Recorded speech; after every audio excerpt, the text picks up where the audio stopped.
In late 1941, despite years of naval warfare near the main island, British leaders and naval commanders still placed great faith in the modern battleship. These massive vessels, a literal symbol of national power and prestige, carried a legacy spanning centuries of maritime dominance. One such ship was HMS Prince of Wales, state-of-the-art King George V-class battleship with an impressive resume spanning multiple theaters. As the threat in the Pacific grew, the battleship was dispatched in early December to lead a task force defending British territories in the Far East. Her advanced radar systems, powerful 14-inch guns, and thick armor made her seem invincible. On December 8th, the flagship stood proudly in Singapore's harbor, the cornerstone of British naval power in the region. Her crew of 1,500 sailors and officers were ready to deter any Japanese aggression that presented to them. Only days later, the unthinkable happened. As morning broke on December 10th, just like a few days prior in Pearl Harbor, the sky filled with Japanese aircraft. And despite her impressive defenses, Prince of Wales found herself woefully vulnerable and rendered inadequate to a new form of warfare: air power. In late 1941, war raged in the Atlantic and Mediterranean. Yet further east, Japanese territorial expansion threatened British interests.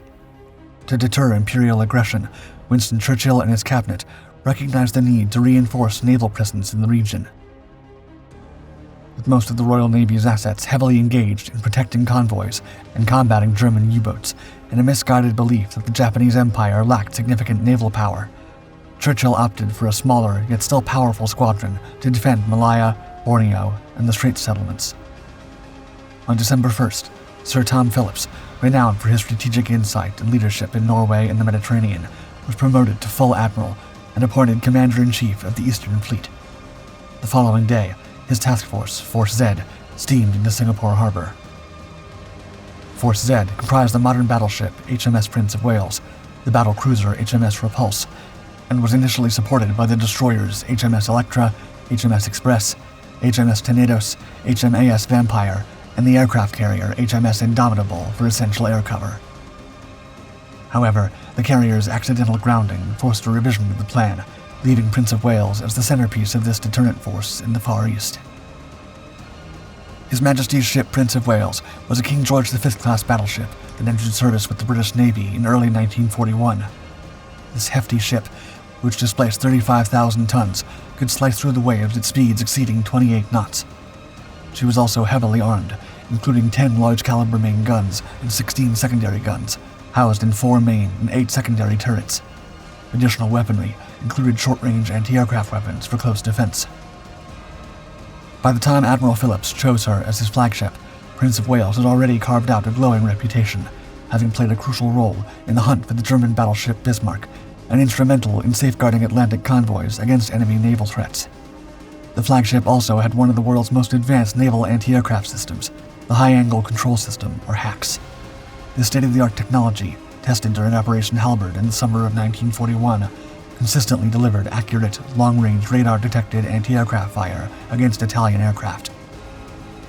However, after a week of sailing in unfamiliar Pacific waters to assume her role as Force Z's flagship, Captain John Leach and his crew of approximately 1,500 officers and enlisted men began to encounter significant challenges. By December 2nd, right as Force Z assembled, Prince of Wales faced critical issues. Royal Air Force technicians were called to examine her radars, as the extreme heat and humidity of Malayan waters had rendered her anti-aircraft fire control systems completely unserviceable. Furthermore, her 2-pounder ammunition had deteriorated, and ventilation and cooling systems struggled in the tropical climate. The technicians needed a week for repairs, but duty called Force Z to sea in days, so the battleship had no choice but to leave port without the changes. On December 6th, Japanese troop convoys were sighted for the first time. 2 days later, the Pacific Ocean was on fire. Fresh off Pearl Harbor, Japanese aircraft raided the British-owned Singapore. And while the Prince of Wales's anti-aircraft batteries opened fire, they did not score any hits. That same evening, after receiving orders from the Admiralty to officially begin hostilities, Admiral Phillips set sail towards an offensive meant to thwart Japan's Malayan invasion, targeting Japanese transports at Kota Baru. That same afternoon, they were already being detected by Japanese aerial reconnaissance. By then, Japanese Admiral Isoroku Yamamoto was already sending reinforcements in the form of 36 Mitsubishi G4M bombers deployed to fortify the air groups. These bombers, specially trained for ship-killing operations, could launch torpedo attacks from altitudes of less than 35 feet. In the early hours of December 10th, Admiral Phillips received critical information from Rear Admiral Arthur Palliser, the RAF liaison in Malaya. According to intelligence, Japanese forces had reportedly landed at Kuantan, a key location on Malaya's east coast.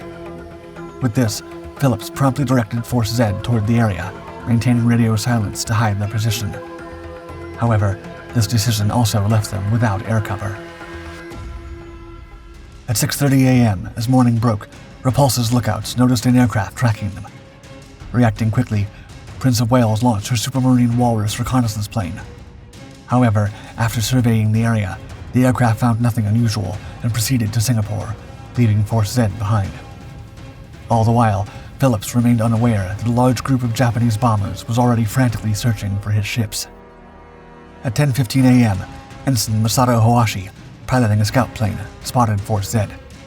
His report mobilized the Japanese aircraft nearby. However, with fuel running low, they couldn't wait to organize a coordinated attack on the British task force.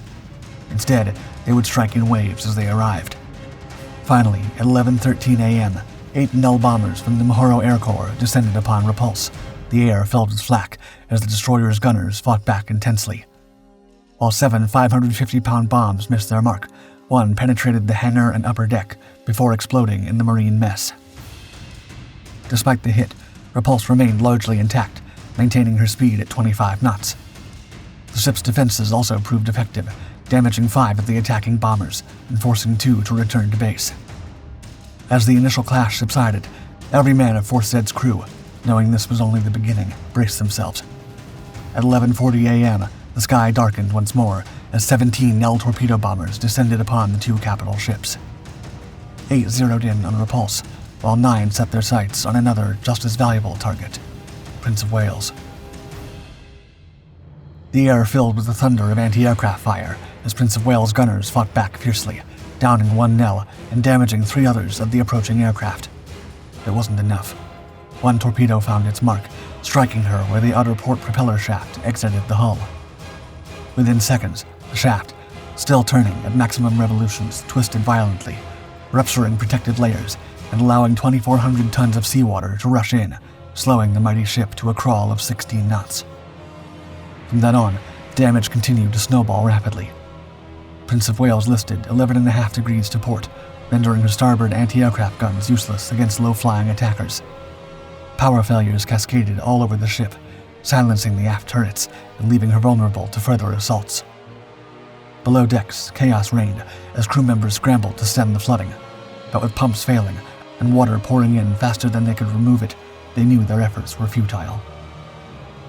The torpedo had severed vital electrical systems, plunging sections of the ship into darkness and cutting off communications. And while engineers fought desperately to keep systems online, they started to fail one by one, forcing gunners to operate them manually to maintain some defense. The inboard port propeller shaft shut down, leaving the once proud battleship limping along on her starboard engines. By the time the Japanese aircraft disappeared in the clouds, with her electric steering unresponsive, Prince of Wales wallowed in the waves, unmanageable. It wasn't until an hour after the initial attack that a distress call finally crackled out from Repulse, asking for support from the RAF. By then, however, Prince of Wales was already beyond salvage, but the Japanese aircraft were showing no signs of stopping. The roar of engines and the sour smell of gunfire filled the air again at 12:20 p.m., just as 26 Betty bombers descended upon the critically beleaguered Prince of Wales. 3 more torpedoes found their mark on her starboard side, one striking the bow, another opposite a main gun turret. According to some local accounts, the thunderous impact of this attack were so loud they even reached the shores of distant Singapore. Simultaneously, Repulse faced a fierce incoming assault from all directions. Despite her crew's valiant efforts in evading 19 torpedoes, their luck finally ran out. Caught in a dangerous pincer attack, at least 3 torpedoes tore into her hull.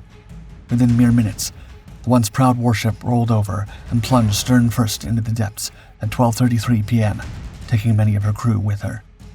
But Prince of Wales, now limping on a single propeller shaft, and completely beyond saving, refused to go down without a fight.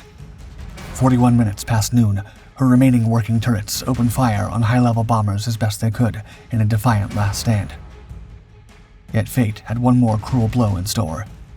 Suddenly, a bomb pierced her upper deck, detonating among the wounded in the cinema flat below, inflicting terrible casualties. As the order to abandon the ship rang out, Admiral Phillips and other top officials chose to remain aboard in a final act of duty and go down with their vessel. The destroyer HMS Express rushed alongside the capsizing Prince of Wales, desperately evacuating the wounded and non-combatants. As the massive battleship rolled to port, her bilge keel scraped against the other, nearly dragging the destroyer down with her. For a brief moment, Prince of Wales hung suspended upside down before slipping beneath the waves at 1:18 p.m.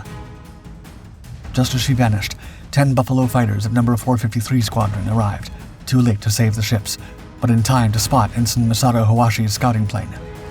The Japanese pilot who had first discovered Force Z managed to evade the Buffaloes and confirm the sinkings, inadvertently preventing a second wave of attacks on the now non-existent targets. The following day, a Japanese pilot flew to the battle site, where he released 2 reeds into the sea, one for his fellow comrades, another for the British sailors, whose courage had earned the utmost admiration of even their fiercest enemies. The Royal Navy's Prince of Wales and Repulse were the first capital ships actively in defense mode to be sunk solely by air power while steaming in the open sea. For Winston Churchill, who had high hopes that the presence of modern battleships like Prince of Wales would deter Japanese aggression, the news came as a severe shock. The morning after the battle, he received a phone call at his bedside from the First Sea Lord, Sir Dudley Pound. Churchill later recalled, quote, "In all the war, I never received a more direct shock. As I turned over and twisted in bed, the full horror of the news sank in upon me. There were no British or American ships in the Indian Ocean or the Pacific, except the American survivors of Pearl Harbor, who were hastening back to California. Across this vast expanse of waters, Japan was supreme, and we everywhere were weak and naked." The events of December 10th, 1941, marked a dramatic shift, demonstrating once and for all the diminishing role of battleships due to their vulnerability to air power, and instead, the growing importance of aircraft carriers in naval warfare. Still, other factors that contributed to Prince of Wales' sinking included the inoperability of her surface scanning radars and the humid tropical climate, depriving Force Z of a crucial early warning system, and the critical damage from the first torpedo hit. Despite her untimely sinking in the earliest days of the Pacific War, Prince of Wales' extensive service in the early years of the conflict, where she played a crucial role in several significant engagements, from Atlantic convoys to the iconic hunt for the Bismarck, cemented her as one of the most legendary Royal Navy ships of the era.